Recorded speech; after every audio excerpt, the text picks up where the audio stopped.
Bonjour à tous, ici Stéphane Bonneau et bienvenue sur Goodberry. Goodberry Podcast, c'est une conversation avec des personnes inspirantes pour évoquer leur parcours, leur motivation, leur réussite ou leurs échecs, pour que chacun d'entre nous puisse retenir un conseil, une philosophie, voire une inspiration. Ces invités viennent d'horizons multiples, avec toujours le Berry comme point commun. J'ai le plaisir de recevoir Thierry Bluet, le directeur de l'agence d'attractivité de l'Indre. Berrichon depuis 4 ans, ce Blésois d'origine a une forte expérience dans le domaine du marketing territorial. Aujourd'hui, les territoires font plus que de la promotion, ils se spécialisent dans le marketing avec des cibles et des segmentations. Avec Thierry, on touche du doigt la mécanique de l'attrait d'un territoire qui devient une véritable compétition entre départements. On a parlé des régions, de leur héritage culturel, du marketing d'influence et de la notion de fierté, mais on a évoqué également Blois, Jonas Jonasson ou Michel Denisot. Allez, je vous embarque à la découverte de Thierry Bluet, l'homme qui markete le département de l'Indre. Goodberry, c'est parti. Eh ben bonjour Thierry. Bonjour. Thierry, pour commencer, je voulais savoir si tu étais berrichon. Non. Berrichon de cœur, maintenant. Ça va faire 4 ans que je suis arrivé dans le Berry, que je ne connaissais pas plus que ça. Je connaissais, mais je n'avais jamais eu l'occasion de venir en tant que visiteur ou autre dans cette région. Donc, je l'ai découvert. Et ça a vraiment été une belle surprise. Donc maintenant, je suis fier. Il y a un vrai attachement au territoire, une forme de fierté. Donc je me suis complètement laissé séduire par cette région. Et tu étais de où ?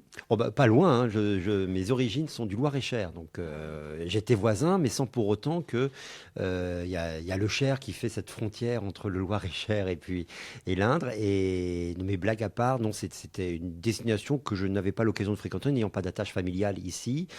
Professionnellement, je n'avais pas non plus de lien particulier. Donc ce n'était pas une destination naturelle pour moi. Donc quand je suis arrivé, j'étais quasiment vierge de toute notion, si ce n'est évidemment Châteauroux, la Berry, la Brenne, mais voilà, c'était que des noms, que des images que je pouvais avoir en tête. Et du coup, tu es originaire de quelle ville ? Blois, belle ville, ville royale, là aussi très, très attaché à cette ville qui me fait penser un petit peu à Châteauroux, non pas par son histoire ni par son architecture, mais en tout cas par sa taille. On est sur une ville de taille moyenne, d'environ 50 000 habitants, donc je retrouve un petit peu l'atmosphère de cette ville, mais que j'ai quittée maintenant il y a de nombreuses années, parce que j'y ai vécu mon enfance.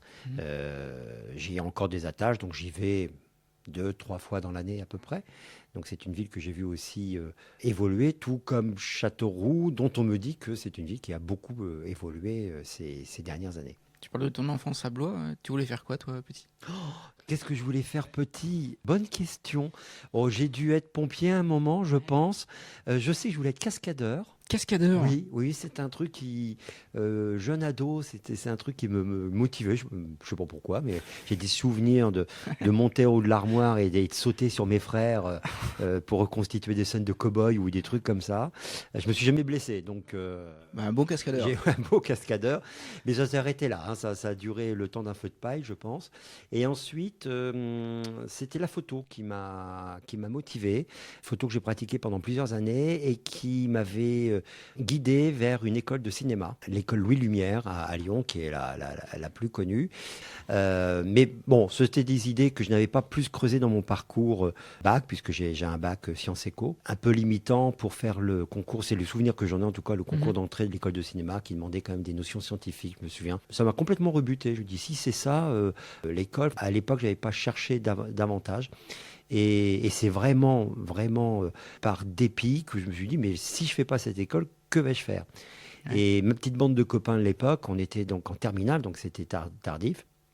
Eux faisaient des choix plutôt fac de droit, école de commerce, choses comme ça. Je dis, oh tiens, pourquoi pas, allons-y, école de commerce. Et c'est comme ça que je me suis retrouvé à m'initier à la publicité, au commerce et au marketing, à l'EDEC, une école de commerce dans le nord de la France. Et ensuite, mes premiers jobs, c'était un poste je suis un responsable d'agence. Je travaillais pour une société de messagerie qui n'existe plus aujourd'hui, qui s'appelait Jet Service. Au bout, je crois, une grosse année, jeune diplômé, je vais voir s'il n'y a pas vraiment mieux ailleurs. Puis il y a une annonce qui m'a séduit, on proposait un poste plutôt orienté marketing. Je ne savais pas qui c'était anonyme, il fallait passer par un cabinet. Donc je me suis rendu à Paris pour un entretien, puis on me dit, écoutez, c'est un poste du côté de Tours, tu vas voir, c'est rigolo. Du côté, oui, très bien, oui, Tours, pourquoi pas. Donc oui, c'est du côté Tours, un poste marketing, développement territorial, bon, des mots que j'avais entendus, marketing évidemment, mais développement territorial pas du tout. Et au deuxième entretien, on m'a révélé que du côté Tours, en fait, c'était Blois, mais complet hasard, hein, et que c'était un poste de chargé de mission marketing au sein de la Chambre de commerce de Loir-et-Cher, dont le poste consistait en fait à marketer l'offre des zones industrielles que gérait la Chambre de commerce à l'époque. Et mon job consistait à marketer l'offre pour trouver des entreprises susceptibles d'acheter les terrains et d'y installer leurs bureaux ou leur usine. Et ben, c'était une découverte réelle de ce qu'on appelle aujourd'hui le marketing territorial, c'est-à-dire comment on imagine de promouvoir donc des terrains à vocation industrielle. En faisant ce choix, ben voilà, vous êtes dans un territoire qui est le Loir-et-Cher, qui est situé à 2 heures de Paris, qui vous permet peut-être une réponse logistique améliorée. Regardez, vous avez les autoroutes machin, truc bidule, vous avez le TGV à Vendôme. Et c'est comme ça que j'ai découvert un métier que je ne soupçonnais pas, parce qu'on n'en parlait pas en école de commerce. C'était début des années 90 et j'y suis resté aussi longtemps que ça m'a plu, donc environ pendant 7 ans de mémoire, ouais, c'est ça. Et là, au bout de 7 ans, je commençais un petit peu à tourner en rond, l'envie de voir autre chose. Donc, à l'époque, j'avais mené pas mal d'opérations dans le monde de la logistique. C'était un domaine sur lequel le Loir-et-Cher se positionner. Donc j'avais monté toute une stratégie visant à attirer des opérateurs logistiques sur le département de Loir-et-Cher. Donc ça m'avait fait rencontrer un certain nombre de personnes et c'est comme ça que j'ai trouvé mon job. En fait, par le réseau.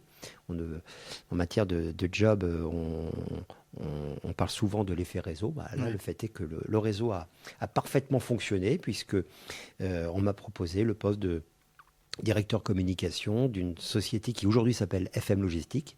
Et donc voilà, donc j'ai été amené à occuper ce poste qui m'a fait découvrir là aussi un autre environnement, une autre fonction. Je venais du marketing, là je vers dans la communication, un peu de management. J'avais une petite équipe avec moi. J'en suis parti parce qu'il y a eu une belle opportunité pour moi qui s'est présentée. À la région, il y avait une structure qui s'appelait Centreco, qui aujourd'hui s'appelle DevUp. Son directeur prenait d'autres fonctions. On se connaissait, il savait d'où je venais, il savait que je connaissais bien le territoire. J'avais en charge au sein de cette structure, j'étais directeur adjoint. Un directeur a été, puisqu'ils ont complètement repensé l'organisation de la structure. Donc on est passé de 5 à quasiment 12 en un an et demi. Moi j'avais en charge la promotion économique du territoire qui consistait à surtout promouvoir la région centre pour attirer des investisseurs étrangers, nationaux et étrangers sur le territoire. Voilà, donc je reviens au marketing territorial. D'accord, on va parler de territoire. Mais quand tu pars à Lille, par exemple, pour tes études, donc tu découvres un autre territoire, une autre région. Oui. Qu'est-ce qui t'étonne le plus quand tu arrives, par exemple, à Lille, au Nord-Pas-de-Calais ? Mon regard était celui d'un jeune étudiant, ouais. très jeune étudiant, qui n'a connu de Lille que son appartement. J'étais en coloc, c'était pas très à la mode à l'époque, mais on était avec 2 copains, enfin 3, on était 3, donc avec 2 autres copains, on avait loué un grand appartement à Lille. Les études nous occupaient, mais les zinzins, pour ceux qui ont fait leurs études dans le Nord, comprendront ce que je dis. Les zinzins, c'est les soirées du Nord. Ça occupait aussi une grande partie de mon agenda. Donc non, j'avais pas de prise de conscience du territoire. Et je dirais, pour aller dans la prolongation de ta question, c'est de fait, c'est pas parce que j'ai fait mes études à Lille que j'avais une envie peut-être d'y rester, parce que je n'avais pas cet ancrage. J'étais en tant qu'étudiant, je vivais dans un petit périmètre entre mon appartement, l'école et les quelques endroits où on faisait nos soirées d'étudiants. Dans mes aspirations professionnelles, les quelques décennies plus tard, il n'y avait pas la volonté, après ces études, de m'y attarder. Pourquoi des territoires comme ça sont plus marqués que des territoires comme le nôtre ? C'est quoi ? C'est l'histoire ? C'est le rayonnement culturel ? Alors là, tu touches du doigt les grosses problématiques de territoire, effectivement. Je pense qu'il y a un fait que tu as cité, c'est que ce sont des territoires qui ont une empreinte culturelle très forte. Pas historique, parce que la région centre a une empreinte historique forte. C'est l'empreinte des rois de France qui avaient fait de la région, et notamment du Val-de-Loire, le berceau et même un pouvoir politique. Donc on ne peut pas dire que la région centre n'a pas de vécu d'identité. Au contraire, elle est même très forte. C'est pas de ce côté-là. Je pense que le côté, l'affirmation de ces territoires vient surtout d'un ancrage culturel beaucoup plus fort, c'est-à-dire une identité culturelle beaucoup plus forte et complètement assumée avec fierté. Le ch'ti du Nord, c'est un ch'ti du Nord qui va revendiquer son appartenance et qui va le faire savoir. L'Alsacien, j'ai travaillé en Alsace, et donc j'ai travaillé là et j'ai vécu là, à côté de Strasbourg. Là aussi, on prend pleinement la mesure de la force culturelle d'Alsace, à tel point que dans certains commerces, ils parlaient le plat. C'est-à-dire que quand je rentrais, je ne comprenais même pas ce qu'ils disaient, ils parlaient leur langue locale pour certains. Et on retrouve ça dans les grandes régions à forte identité culturelle. Il suffit de voir un Breton, de voir un Basque, un Alsacien, un Savoyard. Voilà, donc un Savoyard.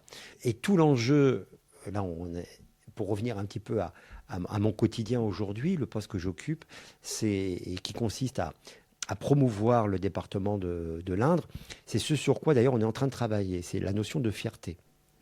On ne pourra rendre un territoire attractif que si ce territoire est déjà conscient de son attractivité, et la conscience de l'attractivité va passer par la fierté.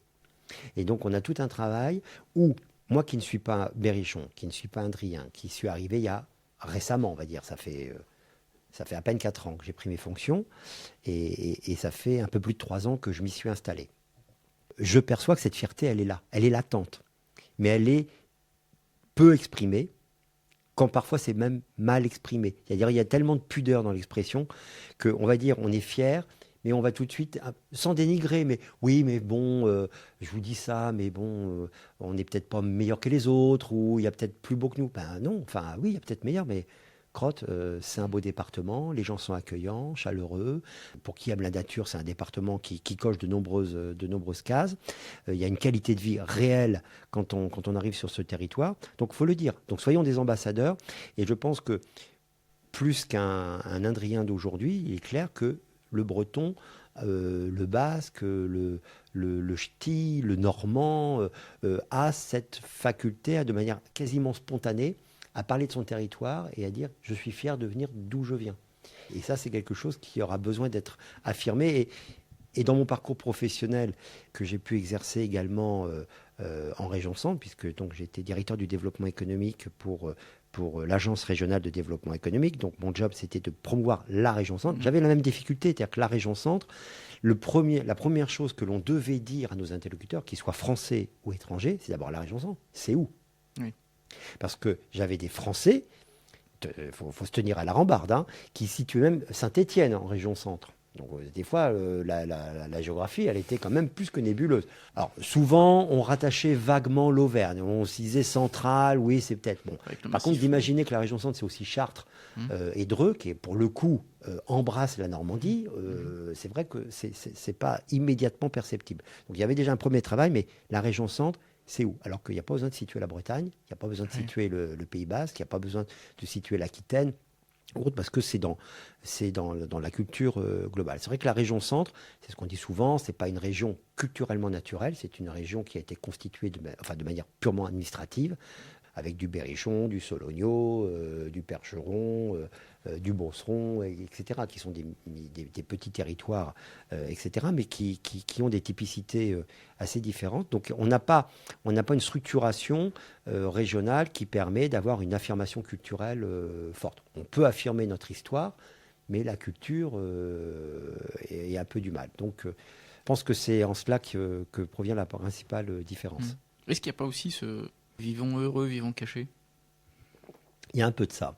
Que ce soit le Berrichon ou que ce soit d'autres provinces, anciennes provinces françaises, je crois qu'il y a...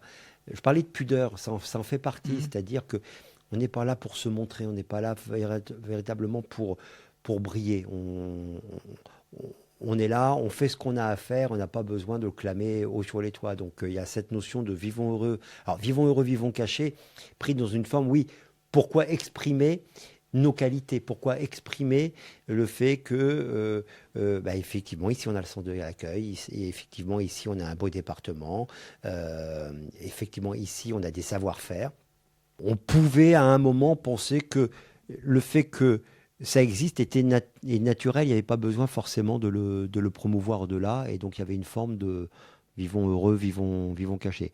Ce que je peux constater depuis déjà quelques années, pas depuis 3 ans, mais déjà depuis quelques années, c'est qu'il y a une prise de conscience réelle de faut arrêter ce genre d'attitude. Donc maintenant, c'est vivons heureux et montrons-le et affirmons-le et faisons-le savoir. Donc les départements s'ouvrent. Ouais. Est-ce qu'on manque pas aussi d'ambassadeurs nationaux, tu vois, quand tu parles du Nord-Pas-de-Calais, tu penses à Danny Boone, quand tu parles au Pays Basque, ça peut être Lizarazu, quand tu parles de la Côte d'Azur, c'est plutôt Marseille ou le club.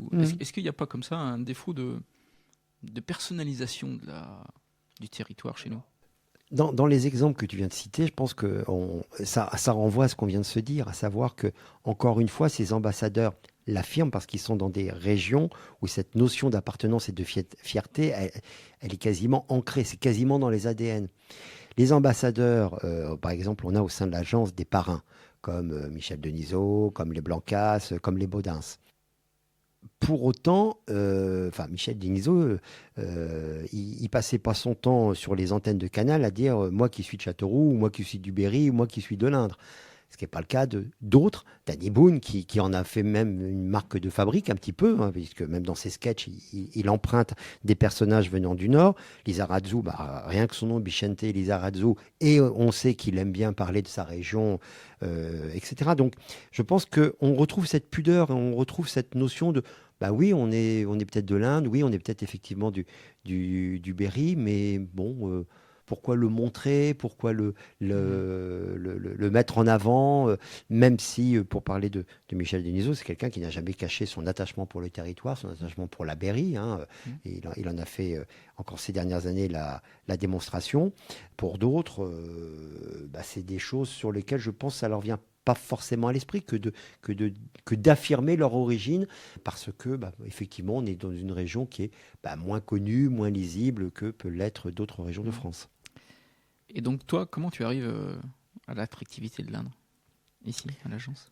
Pour moi, mais de manière totalement logique, c'est-à-dire que la fonction qui est la mienne, donc de diriger l'agence d'attractivité de l'Indre, est une fonction qui, selon moi, fait la parfaite synthèse de tout mon parcours. Parce que, c'est une fonction marketing, donc ça, ok, je coche. C'est du marketing territorial, ok, je coche. On fait donc de la communication, ok, je coche. On fait du management, ok, je coche. Et qui plus est, heureux hasard, mais mon parcours professionnel a fait que je suis resté quasiment tout le temps en région centre. Alors, je n'ai pas fait que la région centre, mais si je fais le cumul des années occupées dans mes différents postes, à 80%, mon parcours, je l'ai fait entre Orléans, Tours, Blois et Châteauroux. Après, il y a eu d'autres villes, mais pour des périodes qui n'ont pas excédé 3 ans. Mais qui sont intéressantes puisqu'elles m'ont construit professionnellement et je le dois aussi d'être là. Donc c'est comme ça que je suis arrivé et c'est une synthèse qui fait que je fais du marketing territorial, c'est-à-dire ma fonction c'est d'imaginer la stratégie qui va faire en sorte qu'on va pouvoir mieux identifier l'Indre. Alors, à destination de différents publics, parce que je ne suis pas là pour m'adresser à tout le monde, c'est du marketing, on s'adresse à une cible qu'on a bien identifiée. Intuitivement, il y en a 3. Il y a la cible des touristes, puisqu'on est là pour assurer le développement touristique du territoire. Alors, pas nous tout seuls, évidemment, mais on est là pour l'organiser, en tout cas, y participer. Donc, faire venir des touristes, faire venir des professionnels de santé dont on sait que le territoire a besoin. Mais bon, ce n'est pas rassurant, mais c'est la France qu'on a besoin, puisque... la situation de l'Inde n'est pas pire qu'ailleurs. Et la 3e, puisque c'est l'idée originelle de la création de l'agence, c'est d'apporter des solutions à l'érosion démographique. C'est un département qui perd des habitants depuis les années 70. Il en perd tout simplement parce qu'on a une population qui vieillit. Donc on a un taux de natalité inférieur à un taux de mortalité. Par contre, ce n'est pas un département qui perd des habitants parce que les gens quittent le département. Les études montrent qu'il y a en gros chaque année autant de personnes qui quittent le département que de personnes qui entrent sur le département. Par contre, on va dire que ceux qui partent sont plutôt jeunes. Je fais pareil, synthèse. Ceux qui partent sont plutôt jeunes parce qu'ils vont faire des études à l'extérieur du département, parce qu'ils sont à un âge où ils vont construire leur vie de couple Et le conjoint, peut-être qu'il vit en dehors de l'Indre, alors parfois pas loin, il vit peut-être qu'à Blois, Orléans ou à Tours, mais il quitte l'Indre, quoi qu'il en soit. Et la troisième raison, c'est aussi le job, des opportunités, même s'il y a des beaux emplois dans l'Inde, ça, il n'y a pas de souci. Mais pour autant, il peut y avoir aussi des opportunités, ou jugées comme telles, qui font que la personne va faire le choix de quitter l'Inde. Donc on est plutôt sur des départs, on va dire, de jeunes personnes. Ceux qui viennent, alors il y a aussi des jeunes, des retours d'études par exemple, mais on constate que c'est majoritairement des familles constituées, donc on va dire des quadras, qui arrivent avec leurs enfants. Donc tout de suite, ça veut dire s'ils arrivent avec leurs enfants, ils n'en font pas sur le territoire. Donc le taux de natalité ne change pas. Et éventuellement, ceux qui arrivent sont des gens qui sont plutôt dans une fin de parcours professionnel, voire au début de la retraite. Donc pour reformuler ce que je viens de dire, on a les gens qui partent de l'Inde ont en gros entre 18 et 35 ans, et ceux qui arrivent, ils ont entre 40 et 60 ans. D'accord.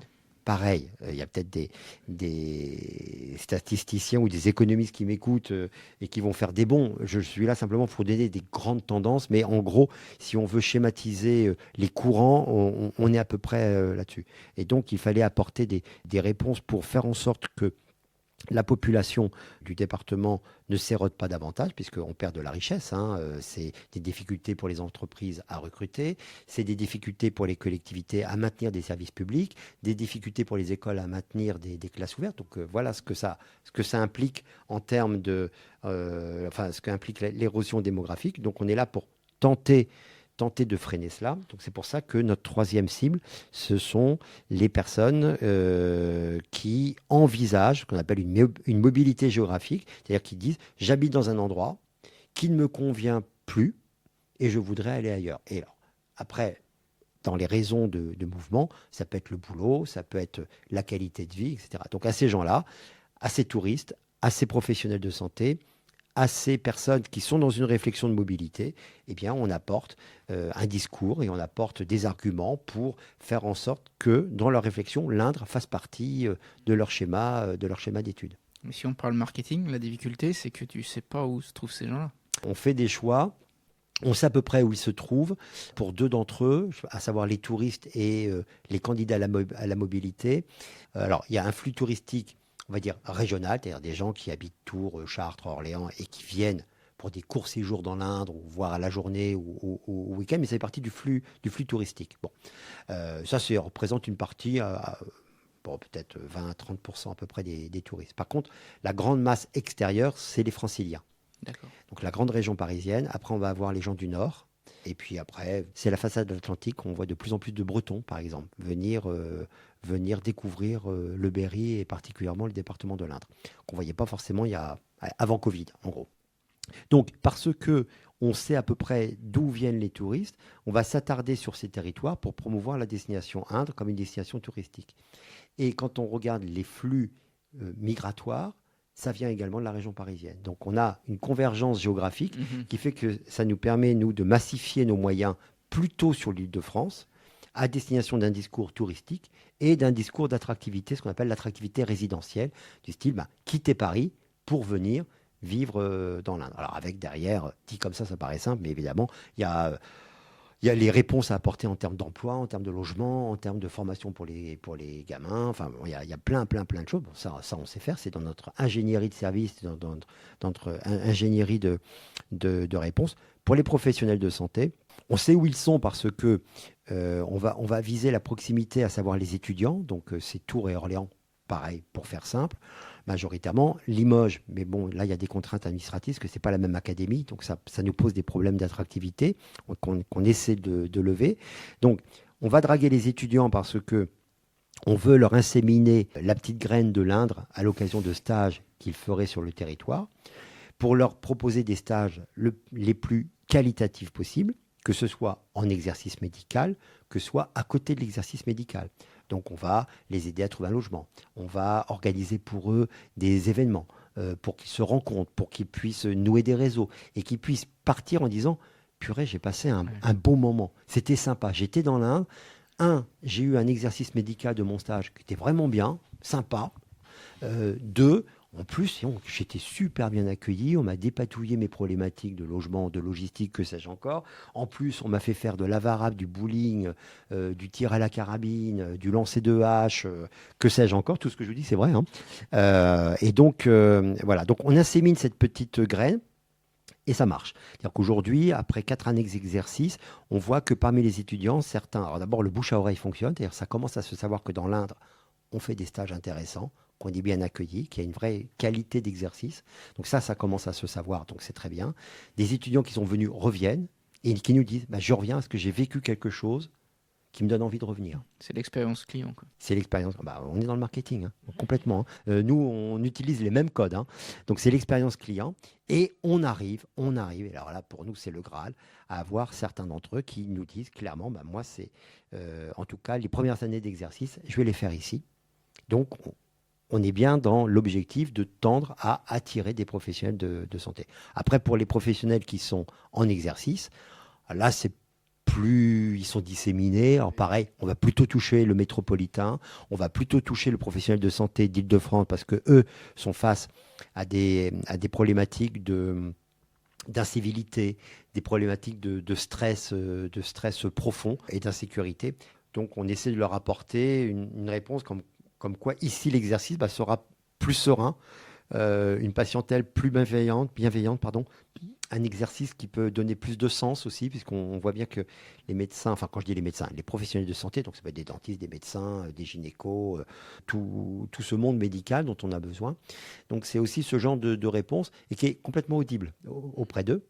Et là, on est dans une concurrence acharnée entre les territoires, parce qu'il manque partout. Faut pas croire, mais Paris est aussi un désert médical. Mais il y a tellement de... Enfin, quand je dis désert médical, c'est un mot qu'on n'aime pas trop. On va parler plutôt de tension. Mais en Ile-de-France, vous avez aussi des tensions, parce que vous avez une massification de la population, mais une diminution de professionnels de santé. Alors, on a l'impression, parce qu'avec Doctolib, on peut avoir un rendez-vous rapidement, mais c'est l'arbre qui masque la forêt. Allez trouver un médecin traitant à Paris. Que vous puissiez trouver un médecin par Doctolib, oui, mais c'est pas votre médecin traitant. Donc on n'est pas... La réponse est peut-être un peu plus satisfaisante, mais elle n'est pas pérenne. Donc la situation, elle est vraiment compliquée. Donc les départements se livrent une concurrence farouche pour attirer la sage-femme, le kiné, le dentiste, le médecin sur son territoire. Tous les territoires ont des agences d'attractivité ? Non. Alors ça nous aide. Ça nous aide. L'agence d'attractivité de l'Inde fait partie, je dirais, du top 10 des agences qui ont été créées, alors qu'on n'a que 4 ans. Hein. Force est de constater qu'aujourd'hui, les départements sont en train de se doter d'outils, on va dire, comparables. C'est pas forcément, on ne fait pas tous la même chose. D'outils comparables. Donc maintenant, il doit y avoir pas loin d'une trentaine d'agences qui existent. Alors, elles ont différentes formes. Il y en a qui sont complètement, on va dire, privées, un peu comme nous, qui sommes une association loi 1901, financée par des fonds publics, clairement, et financée majoritairement par le conseil départemental, parce que c'est une volonté politique du département que d'avoir un outil. Donc, mais pour autant, ils ont fait le choix de créer une structure ad hoc et de faire appel à des compétences externes. Donc, l'équipe est ainsi constituée de talents qui viennent de différents horizons. C'est géré, enfin, c'est présidé, comme c'est une association, c'est présidé, mais par un chef d'entreprise, Christian Baudin, qui dirige une société de travaux publics dans le département de l'Indre. Donc le choix a été très clair de dire on veut une structure, mais qui soit une structure dirigée par un chef d'entreprise et très orientée marketing et privé. D'autres, vous avez des départements qui vont intégrer en leur sein l'attractivité. Donc c'est un autre mode d'organisation, c'est un autre mode opératoire, de travailler sous la contrainte publique. Ne vous donne pas les mêmes capacités d'action, mais je ne dis pas que c'est mal, hein, je dis simplement que c'est différent. Quand tu prends le poste, tu te souviens des toutes premières décisions que tu prends ? Oula, c'est marrant parce que ce n'est pas le souvenir que je garde. Quand je prends le poste, ce qui m'a surtout marqué, c'est la chaleur de l'accueil. De l'équipe ? De l'équipe, j'ai été super bien accueilli. Ils t'attendaient ? Alors, il m'attendait, il y avait une vacance de direction, donc j'avais bien compris qu'il y avait une forme d'impatience. Donc, me voir arriver, je pense que chez certains, ça a été, bon, ouf, enfin, on a quelqu'un pour pour nous aider à trouver le cap. Donc non, mais blague à part, j'ai été vraiment très bien accueilli par l'équipe et l'environnement. C'est-à-dire les partenaires avec qui l'agence travaille au quotidien m'ont accueilli. Et c'est vraiment le souvenir que j'en ai. C'est-à-dire, comme je te l'ai dit, j'en suis à mon 9e poste. Alors, j'ai toujours été bien accueilli, et heureusement. Mais alors là, pour le coup, c'est vraiment quelque chose qui m'a marqué. Après, la première décision, étant donné que l'agence venait de naître, l'agence avait, quand j'ai pris mes fonctions, elle avait 1 an, mais 1 an de Covid. Donc, autrement dit, c'était 1 an un petit peu d'attentisme, de difficulté d'action, parce qu'on ne pouvait pas, on était dans un mode à la fois de confinement ou de semi-confinement, donc difficile d'agir en marketing territorial quand on est en visio, qu'on ne peut pas se déplacer, voir personne. Et en plus, il n'y avait pas ça faisait 6 mois que l'agence n'avait plus de directeur. Donc, il y avait une forme de mise en mode sourdine de l'agence. Donc, la première décision, ça a surtout été de construire l'organisation de l'agence, c'est-à-dire de la mettre en ordre de marche, une structure dédiée au marketing territorial, car l'héritage de l'agence vient de l'agence de développement touristique de l'Indre. Donc, une partie de l'équipe vient de cette structure qui faisait de la promotion touristique, et que de la promotion touristique. Or, il fallait aujourd'hui intégrer le fait qu'on ne faisait pas que de la promotion touristique, on faisait aussi professionnels de santé et attractivité résidentielle. Et ce que je disais à l'époque beaucoup, et on est là pour faire du marketing territorial. Donc on ne fait plus de la promotion. Ce n'est pas la même chose, je ne rentrerai pas dans les détails, mais ce n'est pas tout à fait la même approche, ce n'est pas la même stratégie. Donc il faut changer un petit peu le logiciel. Donc la première décision, ça a été d'expliquer ce vers quoi je voulais tendre, ce que j'attendais de chacun dans la nouvelle orientation qu'on allait donner. Je dirais le changement de cap, il s'est fait en moins de 6 mois. C'est-à-dire entre le mois de mon arrivée et le 6e mois, on a pu complètement repositionner l'agence, écrire les stratégies, mettre les bonnes personnes au bon endroit. Et 6 mois de plus pour, je dirais, bien ancrer tout ça, y compris, ça va faire sourire. Mais et c'est pas anodin. Pour en arriver là, entre mon mois d'arrivée et le 12e mois, il y a eu 3 déménagements dans les bureaux, qui sont l'illustration de 3 organisations spatiales que j'avais imaginées pour faire matcher un tel avec un tel, avoir une proximité de relation. Et au fur et à mesure que l'écriture de la stratégie se faisait, je changeais d'organisation spatiale. Encore merci à l'équipe d'avoir fait montre d'autant de patience et d'acceptation de changer de bureau assez régulièrement pour arriver à une chose statique. Passé 1 an, 1 an et demi, l'organisation spatiale des bureaux a été entérinée et maintenant c'est bon. On est dans les bons flux de circulation d'informations dans l'agence. La stratégie que tu avais décrite sur les professionnels, sur le tourisme, tout ça c'est encore d'actualité. Tout à fait. Si ce n'est que le moteur, c'est la créativité. On réécrit nos stratégies quasiment chaque année. Alors, quand je dis réécrit, on ne jette pas la stratégie. Tu t'adaptes. On l'adapte. Et c'est vraiment des séances. Généralement, on s'enferme une journée. On y a travaillé pendant les semaines qui précèdent. On a imaginé, et on fait un bilan. Et on imagine qu'est-ce qui a marché, qu'est-ce qui n'a pas marché et quelles sont aujourd'hui les tendances que l'on observe.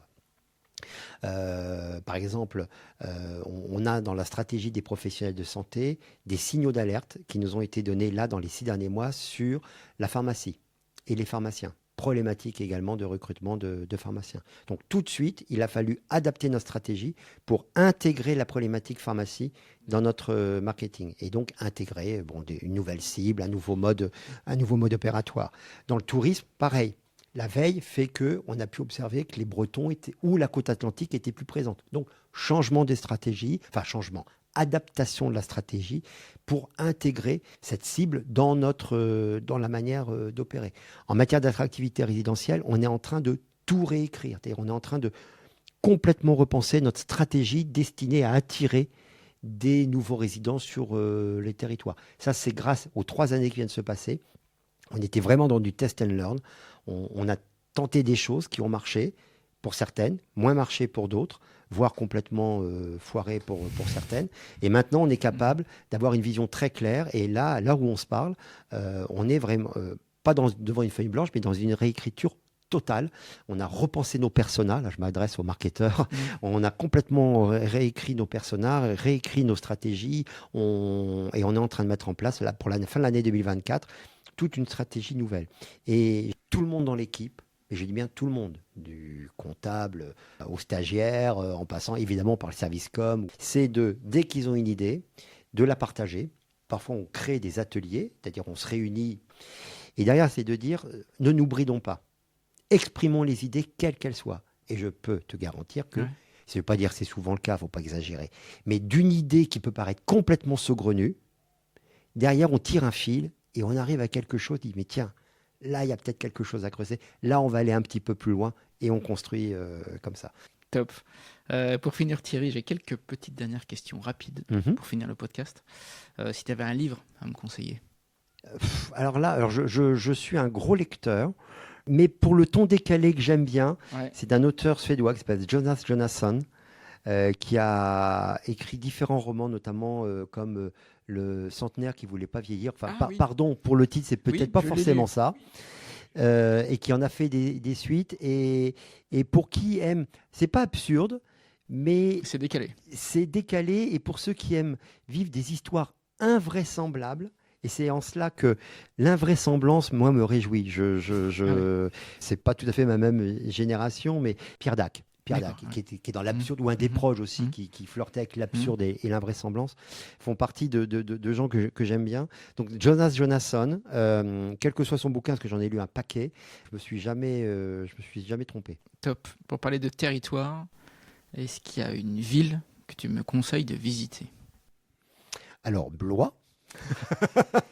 Blois, il y a cette fierté qui ressort. Non, c'est une belle ville. Et puis, il y a une ville de cœur, parce que j'ai aussi des racines rochelaises. Donc La Rochelle. Mais La Rochelle en mars ou La Rochelle en octobre-novembre, parce que là c'est beaucoup plus calme. On profite mieux de ses vieilles rues, on profite mieux de son port. Il faut visiter la ville comme Blois, le nez en l'air, parce qu'il y a de très belles choses. Donc voilà, moi je suis attaché à Blois et tout aussi attaché à La Rochelle. D'accord. J'ai une dernière question, Thierry, qui est difficile pour un directeur de l'attractivité. Quel est ton endroit préféré en Berry?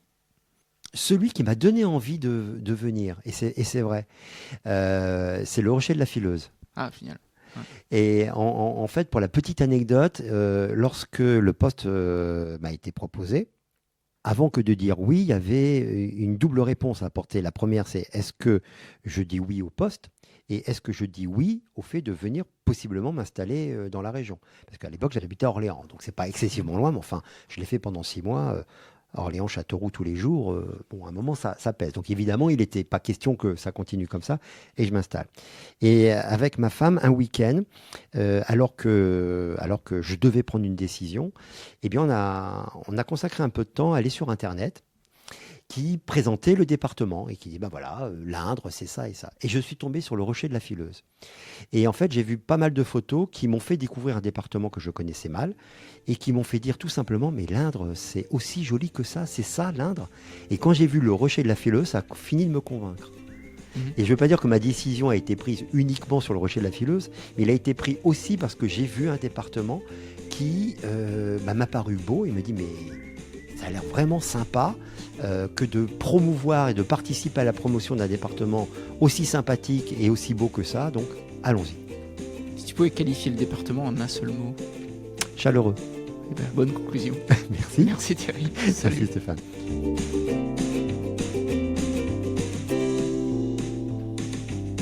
Hello, j'espère que cette conversation avec Thierry vous a plu. Merci à tous les auditeurs qui m'envoient des messages, ça me fait toujours très plaisir. Sans oublier ceux qui me glissent des idées d'invités. Je vous donne rendez-vous pour le prochain épisode du côté du Cher cette fois-ci. Et d'ici là, portez-vous bien et restons curieux.